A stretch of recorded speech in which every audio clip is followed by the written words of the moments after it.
Hello and welcome to another video. I haven't been posting really lately about anything. I was on a business trip in Germany for a week. Then I was in a military training exercise for a week. Then I was just lazy for a week, and yeah. Yesterday I went drifting with my RB20 swapped S13, and on the track it handled just fine. I got a few laps, not a few, I think maybe like 30 laps, so I got a good amount of drifting there. And but on the final lap, or somewhere around the end of the day, something exploded from the engine bay, and it was just, I was doing a hard corner, just throttle to the floor, going against the rev limiter, and the just a big poof under the hood, and then it was all smoke all around. It came inside the car on the windscreen. I couldn't see anything in front of me, so I just, well, I immediately just stopped drifting and put a big gear on. This car has an electric water pump, so I put the electric water pump on also. I heard that the engine was still running, and I tried to smell, is it like, is it burning or is it just water? So it turned out to be water, because when I got the hood open, everyone was running on the track and screaming like, is it on fire, is it on fire? And I was like, no, it's just water. So I got the hood open, and everything was covered in coolant, and it was steaming a lot and everything. And finally, when I got the engine cooled and could replace some of the water, I could see that it was just draining out somewhere from the rear or under the intake. So I think it was either a coolant hose or some kind of pipe. There's a lot of stuff going on under the intake manifold on an RB20. So as you can see here, there's a the heater hoses, they all go under the intake manifold, and the lower radiator hose over there, it goes also under the intake manifold, and it connects from there. There's a bypass to the heater core, and there's a lot of stuff going on under the intake manifold. And well, too bad, because I have to remove the intake manifold now to get to see what's under there and what exploded yesterday. The fuel lines are also on this side, but on the other side, on the other hand, it's a good thing, because on this side there's only the exhaust manifold, the turbo, and this is kind of the hot side, and on this side it's much colder or cooler, so it's not that easy to catch on fire or anything. But as you can see, it's still looking a bit like diarrhea. But it's not a big issue, I think, because the engine runs. I can start it from the key and it runs super smooth. There's no problems like that. But I'll try first, I think I'll try just to put some pressurized air here, compressed air, through this to the cooling system, and here where it's hissing. So I got this special radiator cap that I made for coolant stuff, and just gonna replace that like so, and then I'm gonna put some compressed air from oh yeah, this is pretty self-exploratory, self-explaining. There it is, the leak is somewhere over here. I'll try with my hand. Well, I have to shut the camera and yeah, pretty easy to find. It's under here. I mean, it's deep here. There's a very small section of tube here. I can feel it, that it has completely ruptured. So yeah, that was it. And if I can feel it with my finger correctly, it's a very short tube also. So this is a hose connection that's cracked. It's not an easy place to get to. I can feel that there's this screw type holder on the other side, and on the other side also. I mean, I might get there with just my hands and some tool and replace the thing. I might just try and do that, just to see that it's only this that has exploded. Yeah, I'll try that. But then again, I want to make sure that next summer, when I take this car drifting, it doesn't explode again. And there's a bunch of old hoses here that I haven't replaced ever. So I think during the winter time now, since it's about to be winter also again, it might be a smart move to replace all the hoses to silicone ones to get them 100% sure that they work. So first let's get that piece of hose out there. Okay, I got the hose out. This is the one, and as you can see, it's completely cracked. And this goes to the heater core. So there's the setup on an RB is that the upper hose, this one has this small, where the hell did I put it?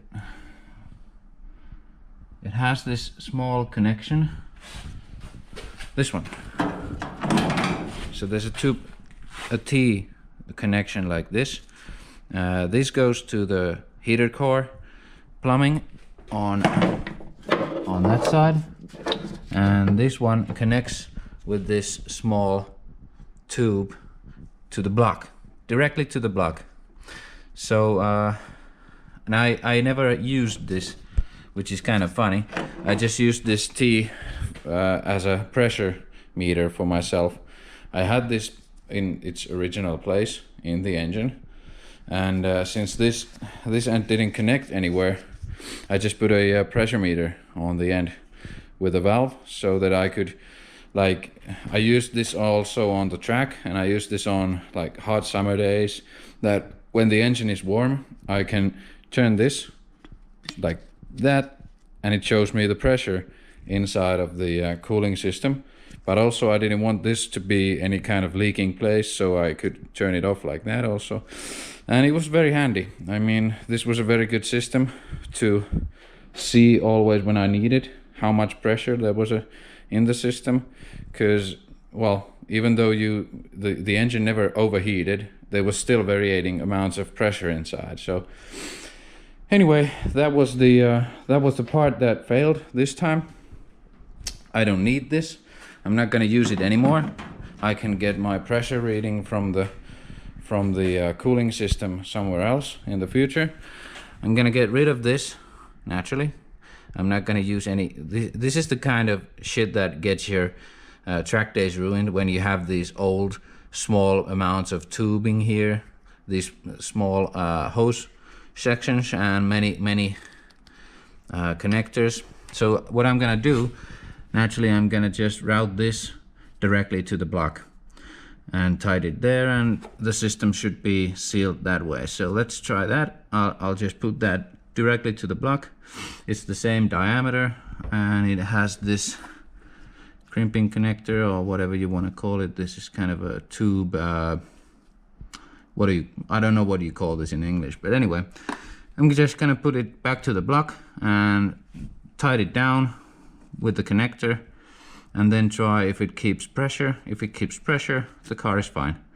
And too bad I didn't really notice this on the track. I thought that I actually thought on the track when I was inspecting what went wrong, I thought I felt it with my fingers that it was this piece, and I thought that this was cracked. And yeah, stupid me. Metal never cracks like that. It's very rare, but I thought that this was cracked. So I felt it with my fingers on the track, and was very confident that it was leaking from here for some reason.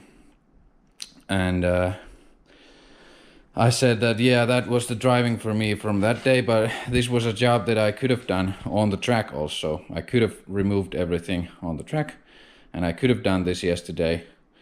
But nevertheless, I'm gonna do it now and see if it works. And I'm 98% sure that this is what's gonna fix this. So let's get to it. Okay, I got the hose connected directly to the block. It's not tight there because the area it's so close. It's really tight. I can't get any tool in there, and there's a I can feel that there's a hexagonal shape on the block side where the tube comes out, the metal tube. So the hose is connected to a metal tube that's screwed on the block.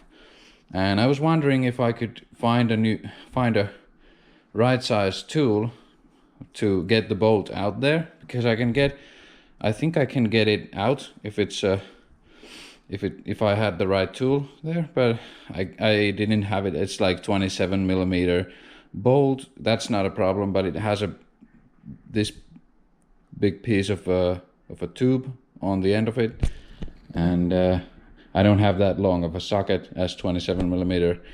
I think it's a 27. I don't know. It could be a 26, 28 or something like that. But anyway, the hose is there. It's not tight, but it's somehow. So now I'm gonna fill the radiator with water, and I'm gonna start the engine and run everything. And if it still leaks water, I know that there's some other leak also, but I think that when you look at this is pretty clear that this was the thing that exploded yesterday on the track. And I don't think there's gonna be any other leaks, but just to be sure, I'm gonna fill this up with water. I'm gonna run it with the engine on and see that if it leaks still water somewhere else, then I need to fix that. But anyway, I'm trying to change the plug that's screwed on the block. I would like to get a longer tube there, so I'm gonna get something, some kind of system there that I can screw on. I know that there's a bypass valve, bypass hose system that you can screw there directly and route it down to the thermostat housing, but I want to keep my heater car usable, so this is gonna be a bit of a stretch for me. But anyway, might have to remove the whole intake to get that screw out of there, but it's not a big deal.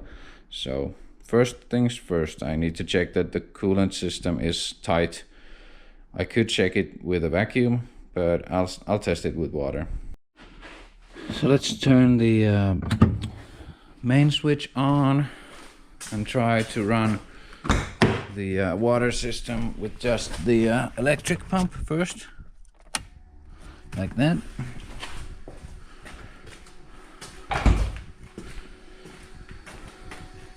You can hear the pump rotating water,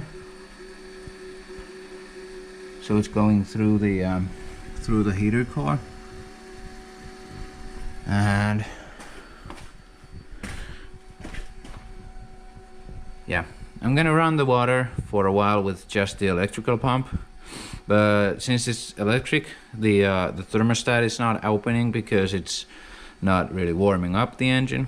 So I need to start the engine at some point, but first I'll run this with the electric pump. So it's been running with electric pump for a while, and the surface level is not rising anymore, or decreasing. It's just kind of floating like that. You can see the water moving. So now I can start the car from the ignition, start the engine, so to speak, and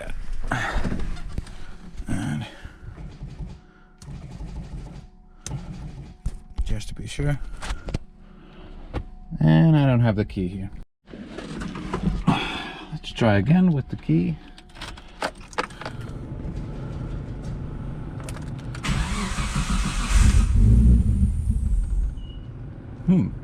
That was a weird sound.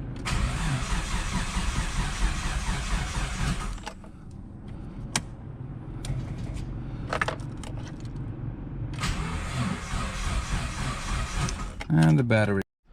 attempt number 3.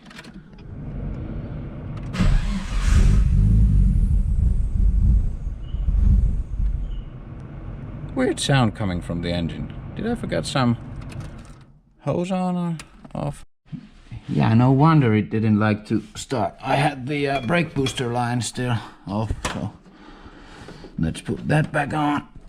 Now it doesn't have a vacuum leak like a horse's mouth. Let's try again.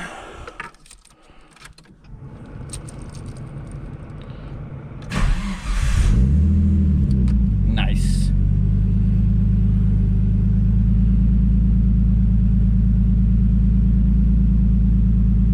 Running rich. And the engine sounds very healthy.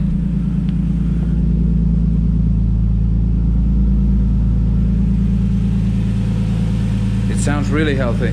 I mean, the engine is fine.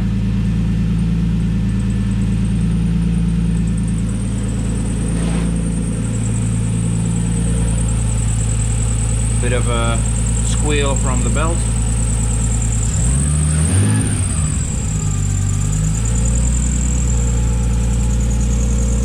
I'm gonna fill the radiator.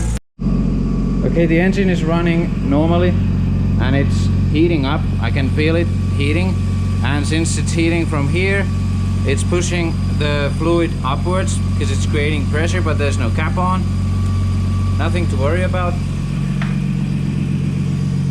But this is only to check if the system leaks anywhere else, and we're gonna get down.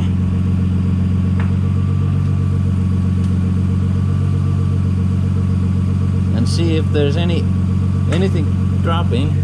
There's some weird clicking sound.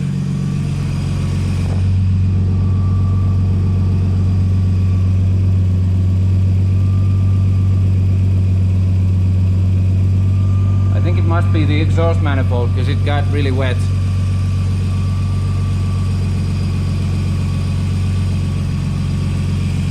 Other than that, it's sounding very normal. It's not leaking down anything anymore. It's creating the right voltage.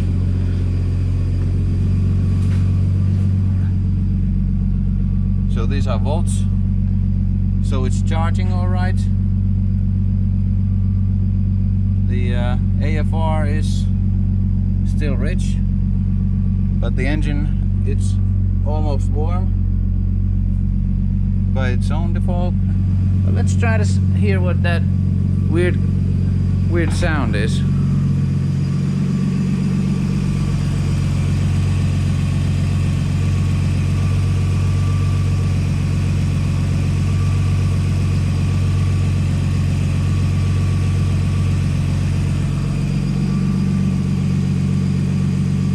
Well, I'm not sure, but typically when you hear a weird sound from the engine bay, immediately when you go to check the engine bay, it stops.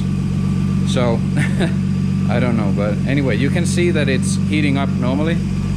There's still some air bubbles coming through here, so it's airing out. Oh yeah, the sound is coming from that area, the clicking sound, so it has to be the exhaust manifold that yesterday when it got a pretty good shock of coolant on top of it, now it's just warming me up and maybe a bit shaping. But anyway, here I got the temp set on high. Let's turn up the blower and feel.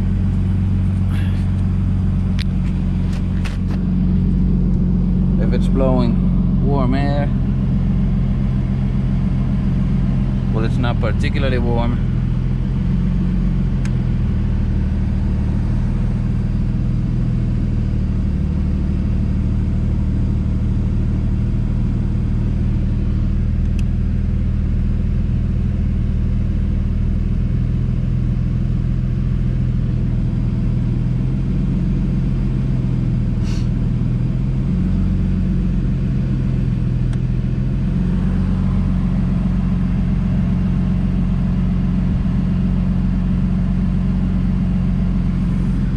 it could be that there's no water still going through the radiator core. It's possible. I mean, it's not damaged. It hasn't damaged the heater core, I'm sure of that. But it's just possible that since it's still without a radiator cap, it's still running a bit low on fluids, and it should have some decent pressure in there to get all the fluids moving normally. And now it's not.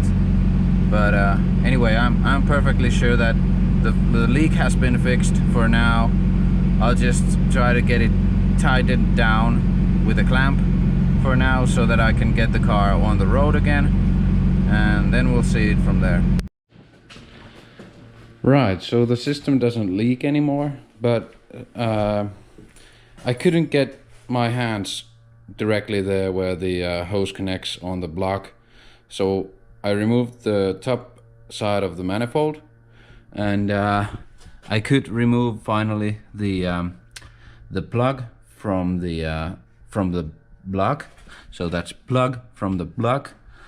I could see it from here, and it's from there.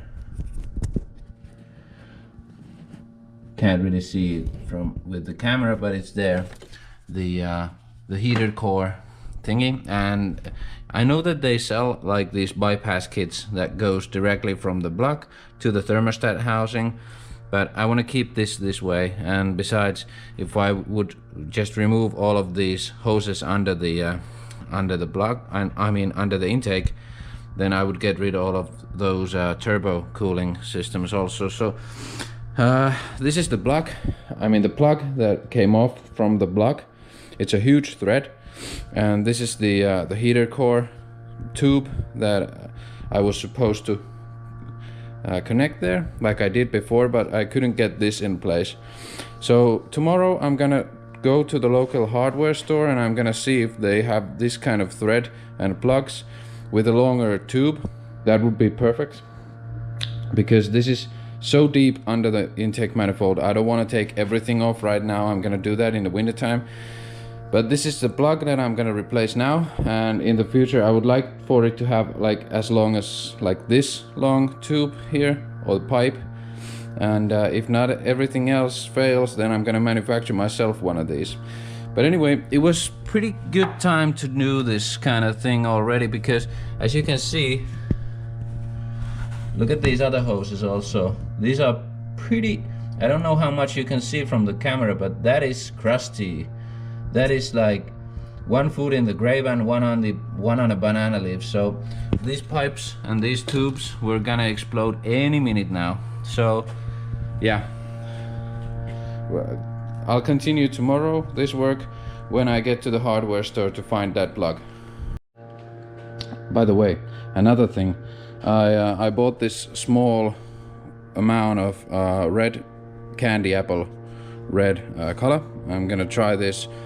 I'm pursuing a possibility to paint this car, the S13, with a new body kit on as a candy red, but I have a special idea how I'm gonna do that. But first I need to test my idea of this product onto a small metal sheet. So I have this test plate here that I made some scenarios. Like this is completely matte black, or black, whatever. This is black, and there's some gold markings here in different kinds of schemes. Like this is, you can see the gray from the bottom, but this is gold on top of black. Then there's blue on top of gray, and this kind of dark gold on gray, and this light gold or champagne gold on gray. And then there's this kind of sliding scale here. And I'm gonna paint now the candy red on top of this, so that it, as you might know how candy works, it kind of, you can see through the candy. And I want to see these different scenarios, how these look. Especially what I'm interested of is this one, and the difference between gray, blue and black base, so that when I put the candy apple red on top of these, I want to see how each of those look from under the red candy apple. and looking forward to this. I mean, the candy apple, it has to be spread like a normal color on top of these, and then a clear coat on top of the on the candy. So now I'm gonna do both of those. So this is what it looks like after the coat of only candy apple. Now I'm gonna spray the clear coat on top of it, but so far you can already see that the champagne gold looks very vivid red, and on top of gray it looks very nice. On black it looks black, but it kind of gives out that it's candy red. So let's put a clear coat on this. And here it is after clear coat. I put so much clear coat that I'm pretty sure that it's illegal. But anyway, the effect that I was looking for is this. So, and I was looking for the right kind of effect. I mean, on a black base with the champagne gold, the effect is really powerful. I mean, this is really strong. But it's interesting, but it's not quite what I was looking for. This is pretty much what I was looking for from the texture, so that it's a dark red, that you can see that it's red, but it's really dark and very glossy, and you can see something from under it. But this gold isn't the right answer either, and the blue stripes makes the opposite kind of effect. So the gold shows on a gray base, the gold shows nice, it's a lighter color that comes on top or is visible, but the blue and black makes these darker shapes. So yeah, now I kind of got the gist of it, how this candy apple red works. And on top of black it does pretty much nothing. You can see from some angles that it's kind of red, but very dark red.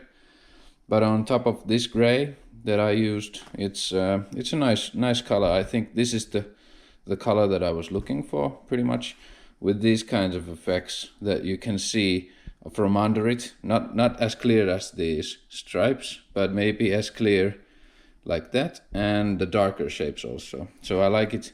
I like that, because I was thinking that when I'm about to repaint this car, I would like to make it so that it has this red in total everywhere, as you saw. I'm gonna take the stickers off, take the livery off, but then paint some like these body lines, and paint some stripes that really emphasize the body lines in this car, so that you can see it from under the red, deep red that is made with the candy apple.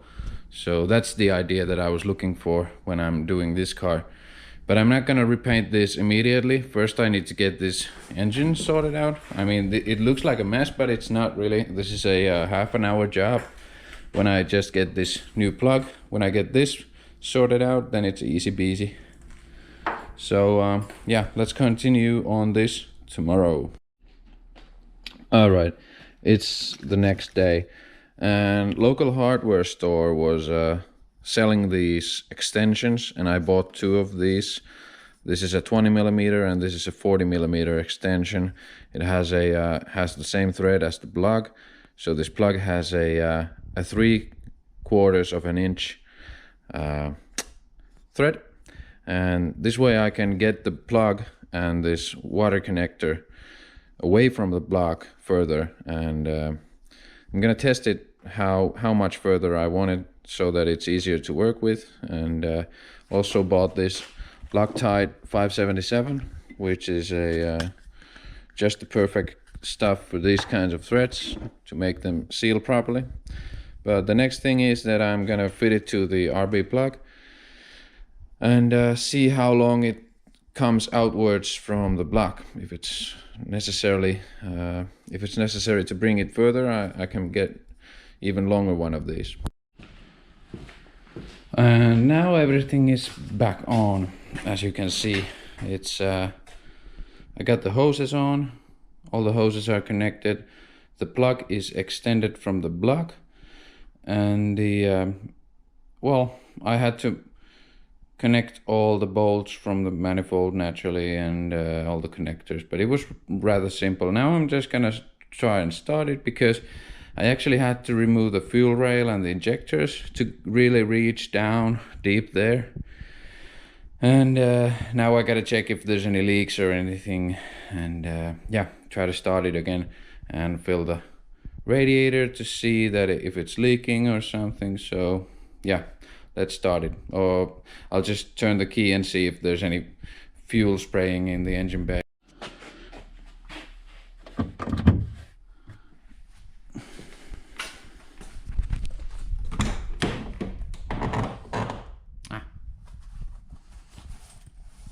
But once I have the key.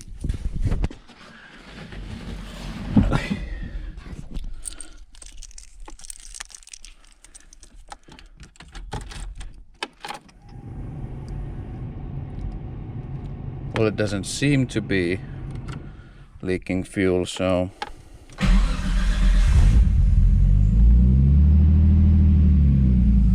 yeah, it's fine. Now I'll just fill the radiator.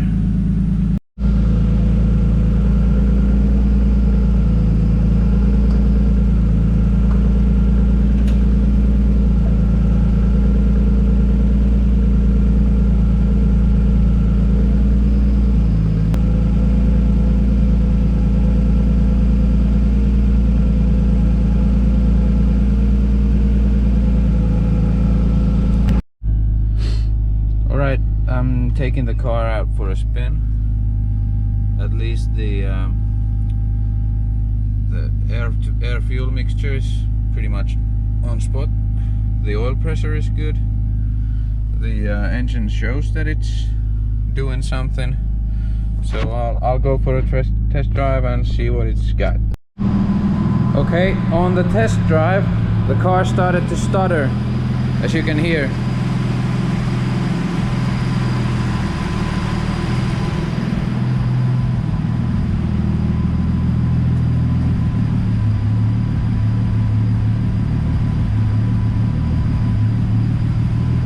Now, I have no idea why it does that, but I'm pretty sure that there's water somewhere. So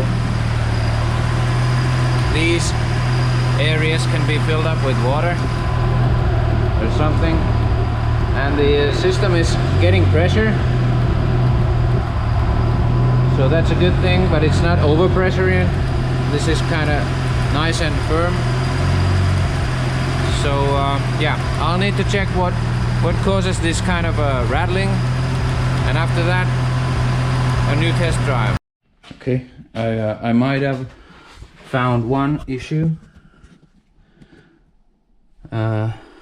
Looks like one of the injectors is leaking, if you can see it.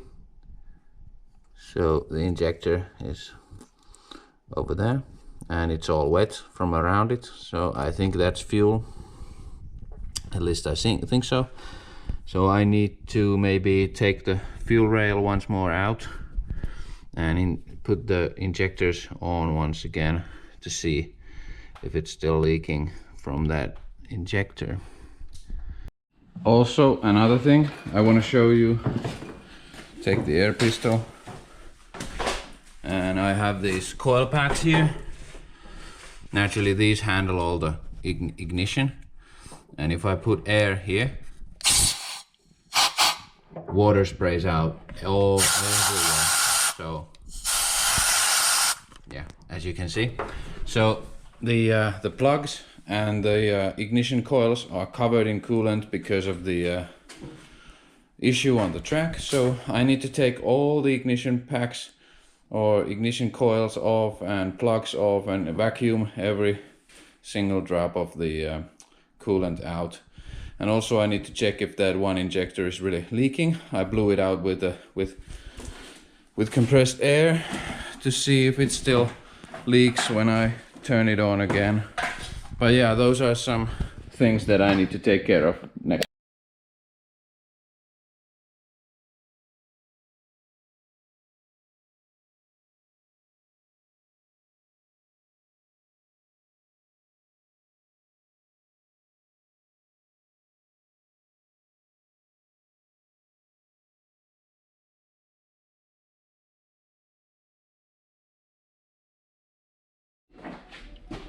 Yeah, in case you're wondering why it was splitting,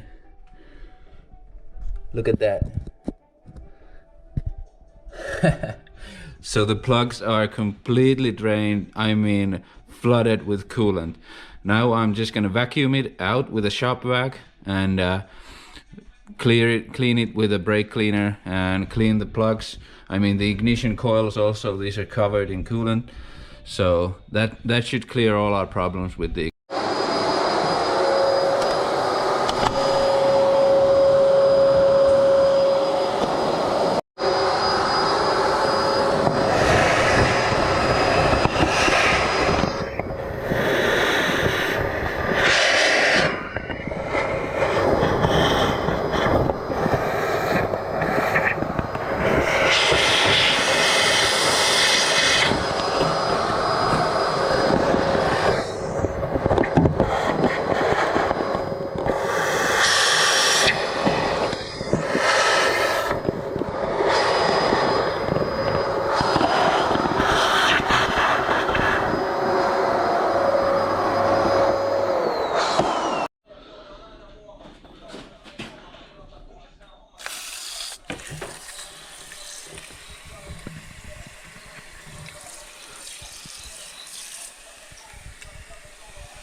Alright, so everything is clear now, everything is clean and bone dry.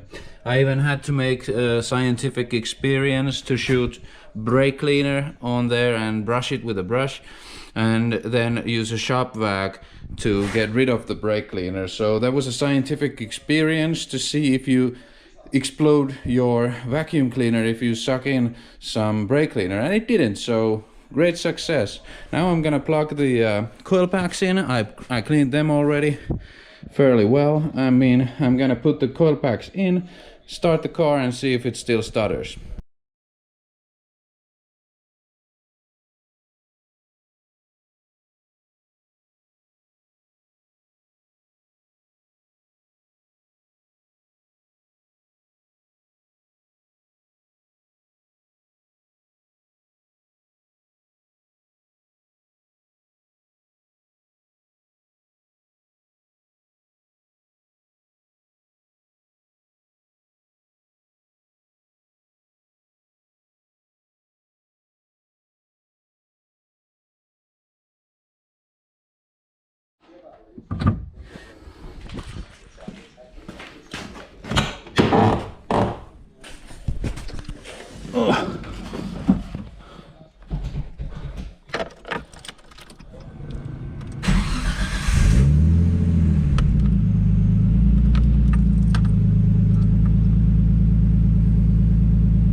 Seems to be running smooth. I'll take it for a test drive and see if she still splits. It seems to be working just fine. I mean, on the road when you're driving like this, there's nothing. But when it gets to higher revs and on full boost, then it's kind of sputtering still. With one cylinder I can hear it, so I think there's still a bit of moisture somewhere in one, maybe ignition coil or something, and it's when it's rapidly firing, it's just not handling it very well. So I might still need to look at those ignition coils, how they look like, and if there's any moisture or possibly even brake cleaner left. But I'm gonna run this engine now pretty hot and see if it still buggers in the garage when I get there. But I think this is just fine. The engine's fine. The heats, the engine warms up very nicely. There's nothing wrong with the car except when you hit the boost. Like I give it on third and I don't know if you can hear that, hear that, but it's kind of sputtering. But I don't think it's anything serious. The fuel injector that I saw previously that I thought was leaking, it's not, so it wasn't fuel. So it's not leaking any fuel or anything. It's just the coolant that sprayed everywhere in the engine compartment. I think that's the problem, that there's still water somewhere. And running the engine bay hot may get rid of that coolant, and that's what I'm gonna do now. Also, all the air going through the engine bay, it's gonna help it vaporize and dry out. But yeah, nothing fancy about this. I'm just gonna drive the car, get it real hot, take it to the garage, and that's it. Then it's time to do the MOT for this car once again this year.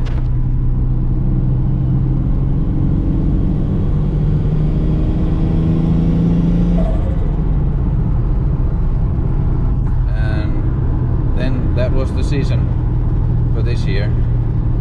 So it's time to start building all the stuff during the winter. But yeah, I think that was it for this car. Thank you and have a nice night.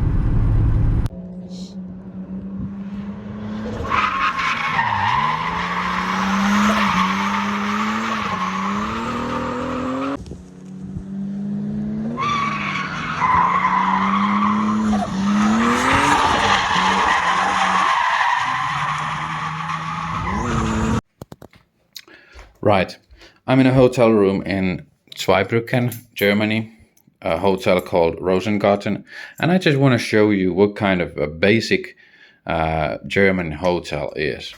Like, you have the basic keys to the hotel room, which is, to begin with, a bit strange, because usually in Europe you get the kind of key fob, the credit card looking thing that you just slide on the door and it knows when to open the door.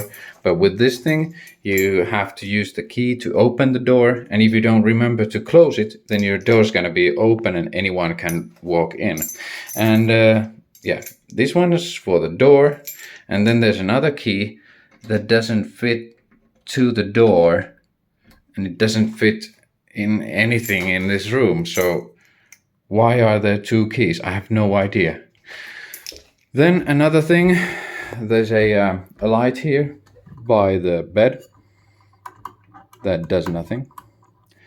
There's another switch here that does nothing. We can try these in different positions. They do nothing. From this socket, nothing. The television, everything is in German, sorry. And then on the other side of the bed, there are two switches and a lamp. And the lamp, once again, does nothing. When you press this switch, everything turns off. Press it on once again, and from this switch, this light turns on. But if you press it again and turn that off, it does nothing. So you have to have this on to have this on. And when you press this off, it doesn't turn that off. It turns everything else off. So you have to press this or this to have them off. And this is a basic German logic in a hotel room. And did I remember to mention that everything is in German?